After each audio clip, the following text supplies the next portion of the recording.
ମୋ ଶାଶୁର ବେତନକୁ ହଜେଇ ଦେଇଛି। ଆରେ ତମେ ନୂଆ ନୂଆ ସ୍କୁଲ ଯିବା ବୟସରେ ତମ ବାପା ଆଖି ବୁଝିଦେଲେ। କେତେ ଦୁଃଖ କଷ୍ଟ ସହି ମୁଁ ତମକୁ ବଡ଼ କରିଛି। ସ୍ନେହ ଅନୁଶାସନରେ ବାନ୍ଧି ରଖିଥିଲି ବୋଲି ଆଜି ପର୍ଯ୍ୟନ୍ତ ମୋ ମୁଣ୍ଡ ତଳକୁ ହେଇନି।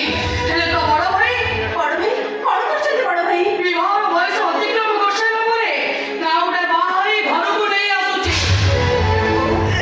ଭାଇ ଈଶ୍ୱରକୁ ନେଇ ମେଡ଼ିକାଲ ଯାଇଥିଲି। ଆଉ ନବୀନ ଭାଇ ଫୋନ କରି କହିଲେ ଆମ ଈଶ୍ୱର ଆଉ ନାହିଁ।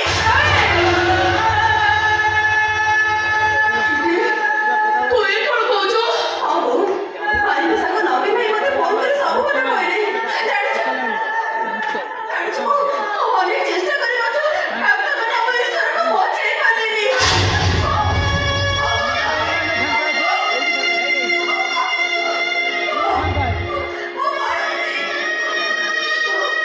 हे भगवान, जे माछुनो छोरा तम पाखरे की अपराध करलानी ताकू तमे आम पाखरु छड़ेई नेलो।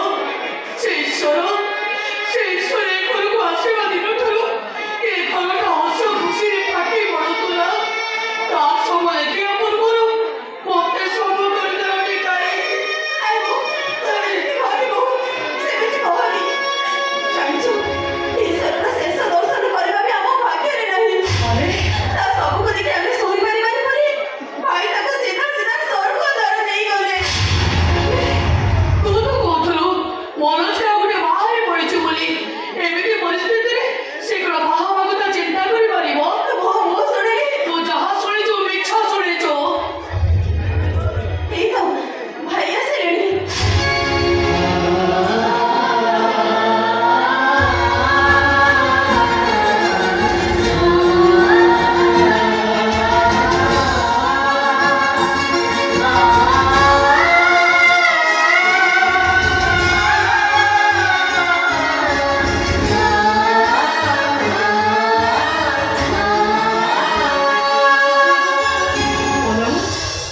ଏସବୁ କଣ ହେଇଗଲା ରେ? କଣ ହେଇଗଲା ଏସବୁ? ହୁଏତ ଈଶ୍ୱର ଆୟୁଷ ଆମ ପାଇଁ ଏତିକି ନଥିଲା ବୋଉ। ହୁଏତ ଈଶ୍ୱର ଆୟୁଷ ଆମ ଭାଗ୍ୟରେ ସେତିକି ନଥିଲା। କଣ କହିବୁ ବୋଉ? ତୁ ଏତ ବିଶ୍ୱାସ କରିବୁ ନ କରିବୁ ସେ କଥା ମୁଁ ଜାଣିନି। ସ୍ୱର୍ଗଦ୍ୱାରରେ ତା ଶବଟାକୁ ଦାହ କଲା ବେଳେ ମୋତେ ଯେମିତି ଲାଗୁଥିଲା ତା ଦେହ ନହେଲେ ବୋଉ ମୋ ଦେହଟା ଜଳିତ ବିଶ୍ୱାସ କର ବୋଉ। ଛାଡ଼ ସେ କଥା। ଏଥିପାଇଁ ବୋଉ ଈଶ୍ୱର ଶୁଭ ସଂସ୍କାର କରିସାରିଲା ପରେ ସବୁ କ୍ରିୟାକ୍ରମ ସାରିଲା ପରେ ମୁଁ ଏଇ କାନିଆ ମ୍ୟାଡ଼ାମକୁ ବାହା ହେଇଛି। ଭାଇ ଏମିତି ଗୋଟେ ଅସମୟରେ ତମର ବାହା ହେଇଯିବାଟା ପରିସ୍ଥିତି ହୁଏତ ଏସବୁ କଥା ତମକୁ ନ ଜାଣିବା ପାଇଁ ବାଧ୍ୟ କରେ। ଆରେ ତୁ ବାହା ହବନି ବୋଲି ଜିଦ୍ ଧରୁଥିଲା ବେଳେ ଏ ଘରେ କେତେ ମହାଭାରତ ଘଟି ଯାଇଛି। ଆଜି ପର୍ଯ୍ୟନ୍ତ କାହିଁକି ବାହା ହୋଇଥିଲେ ସେଇଟା ମୋତେ କହୁଥିବ। କାହିଁକି ମୁଁ ଜାଣିଥିଲି ଏ ଘରକୁ ଯେ ମୋ ସ୍ତ୍ରୀ ଆସିବ ସେ ଈଶ୍ୱର ସାବତ ମା ହବ।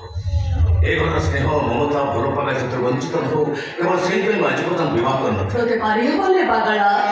ତୋ ବାପା ମରିଗଲା ପରେ ବାପା ସାଜି ଏ ଘର ସବୁ ଦାୟିତ୍ୱକୁ କାନ୍ଧରେ କାନ୍ଧେଇଛୁ। ମୁରବି ସାଜି ସବୁ ନିଷ୍ପତ୍ତିର ମାଲିକ ତୁ ବୋଲି ଆମେ ମାନେ ଭାବି ନେଇଛୁ। ଆଜି ଯେତେବେଳେ ବାହା ଏ ଘରକୁ ବୋହୂ ନେଇ ଆସିଛୁ ଆମେ ଖୁସି ହବୁନି କାହିଁକି? ଭାଇ ତମେ ଆମ କଥା ଦେଖି ବାହା ହେଇଛ ସେଥିପାଇଁ ଆମେ ସମସ୍ତେ ବହୁତ ଖୁସି। କିନ୍ତୁ ଦିଟା ଘଟଣା ଘଟିବାର ଅଥଚ ଆମେ ଜାଣିପାରିକି ସୁଯୋଗ ପାଇବାନି। ପରିସ୍ଥିତିରେ ତ ତମମାନଙ୍କୁ ନ ଜାଣିବା ପାଇଁ ବାଧ୍ୟ କରେ। ତଥାପି ଏତିକି କହି ବୋହୁ ତମମାନଙ୍କୁ ନ ଜାଣି ଈଶ୍ୱର ଶବଦାହ କରିବା ତମମାନଙ୍କୁ ନ ଜାଣି କାନିଆ ମାନଙ୍କୁ ବିବାହ କରି ମୁଁ ନିଶ୍ଚୟ ଭୁଲ କରିଛି। ଆଉ ସେଥିପାଇଁ କୋଉ ନିକଟରେ ମୁଁ ହାତ ଛିଡ଼ି କ୍ଷମା ମାଗୁଛି। ନାରୀ ତୁ କିଛି ବି ଭୁଲ କରିନୁ। ପରିସ୍ଥିତି ତତେ ଏସବୁ କରିବା ପାଇଁ ବାଧ୍ୟ କରିଛି। ଏଇଠି ଭିତରୁ ବନ୍ଦାଣ ଧରି ଆଣି ଭାଇ ଭାଉଜକୁ ବନ୍ଦାପନା କରି ଘର ଭିତରକୁ ନେଇଯା। ହଁ ବୋଉ ମୁଁ ନେଇ ଆସିଛି। ସେସବୁ କିଛି ଆବଶ୍ୟକ ନାହିଁ। ଆବଶ୍ୟକ ନାହିଁ ମାନେ କହିବାର କଥା ଯୋଉ ସମ୍ପର୍କରେ ବାସ୍ତବିକତା ନାହିଁ ବନ୍ଦାପନା କରିଦେଲେ ସେଇଟା କ'ଣ ଦୀର୍ଘସ୍ଥାୟୀ ହେଇଯିବ? ମୁଁ କିଛି ବୁଝିପାରିଲିନି ଭାଇ। ଭାଇମାନେ କଥା କ'ଣ କି? ତମ ଭାଇଙ୍କର କହିବା କଥା ହେଲା ଏଇ କେଇ ଘଣ୍ଟା ପୂର୍ବରୁ ଈଶ୍ୱର ଚୋରି ଚଳିଛି। ଏ ଅଶୁଭ ସମୟ ନଗଲା ପର୍ଯ୍ୟନ୍ତ ବନ୍ଦାପନା ଫୁଲ ସେଚରୀ ବାସନ ଥିବ ଏସବୁ ଆୟୋଜନ କରନ୍ତି। ଘରକୁ ବୋହୂ ଆସିଲା ସେଇଟା ବଡ଼ କଥା। এইটা যদি নিয়তির ইচ্ছা ଥିଲା ସେ ଇଚ୍ଛାକୁ ଆମକୁ ସମ୍ମାନ ଦେବାକୁ ପଡ଼ିବ। ନହେଲେ ପୁଅ ମୋର ବାହା ହବନି ବୋଲି ଜିଦ୍ ଧରୁଥିଲା ନିୟତି ତୋ ସହିତ ତାକୁ କେମିତି ଯୋଡ଼ିଦେଲା ସେ କଥା ମୁଁ ଜାଣିନି। ମୁଁ କେବଳ ଜଗତରନାଥ ଜଗନ୍ନାଥଙ୍କୁ ଏତିକି ପ୍ରାର୍ଥନା କରୁଛି ତମ ଦାମ୍ପତ୍ୟ